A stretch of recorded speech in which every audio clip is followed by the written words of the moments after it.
kurso bainum da Kayangaranang toy wayal toy wadya gal bu toy bek Kayangaranang toy wayal toy wadya kwa bu nuk tuat Kayangaranang toy wayal toy wadya manya dengu makol Kayangaranang toy wayal toy wadya ko ji janya gai wa ya ke yinga bori Wayal toy wanang toy ndang mame bai di ko Jalle panden bor piu ayen wajo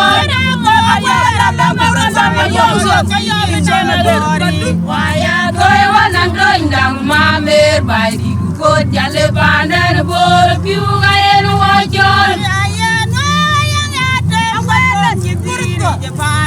Kayangaranang toy wayal toy wadya Kayangaranang toy wayal toy wadya gal bu toy bek Kayangaranang toy wayal toy wadya kwa bu nuk tuat Kayangaranang toy wayal toy wadya manya dengu makol Kayangaranang toy wayal toy wadya ko ji janya gai wa ya ke yinga bori Wayal toy wanang toy ndang mame bai di ko Jalle panden bor piu ayen wajo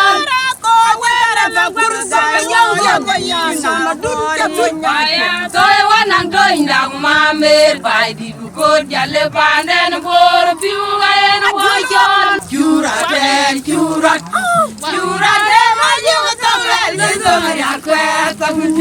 Nong maju ya koni Jalle chot tumaria Curate maju tongel tongel kwe tamun Nong maju ya koni Jalle chot tumaria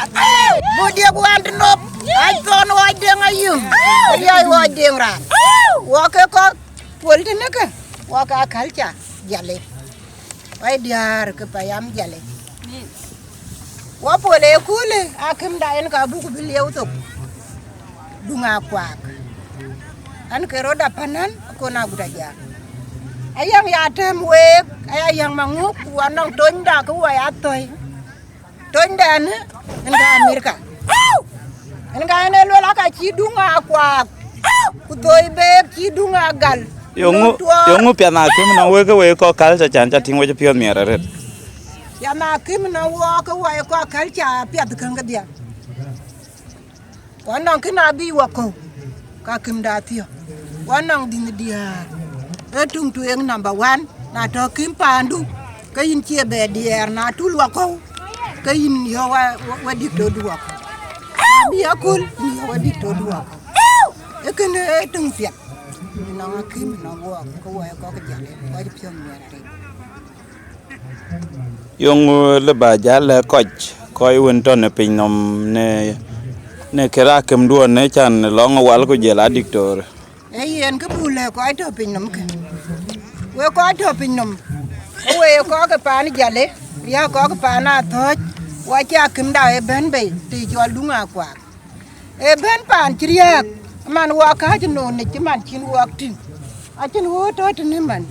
u ka yu ngot pan da e piat pi wa de an ka man tigari an tinga e Jalle e ti ere aya lwel na che ne le che pan da ji ne ja kim ko we ka da ka ke wa ko go le char a chi pet wal a bi we ka ko wal a liu ti anan ko gi ko kir man yi man wal cho lir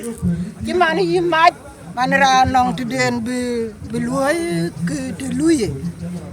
ay karaba ye ke luy ka kena ngot na wo ko mi pan Jalle we mi pan to ya mi pan bor akim da ben be pan kriya ko ngat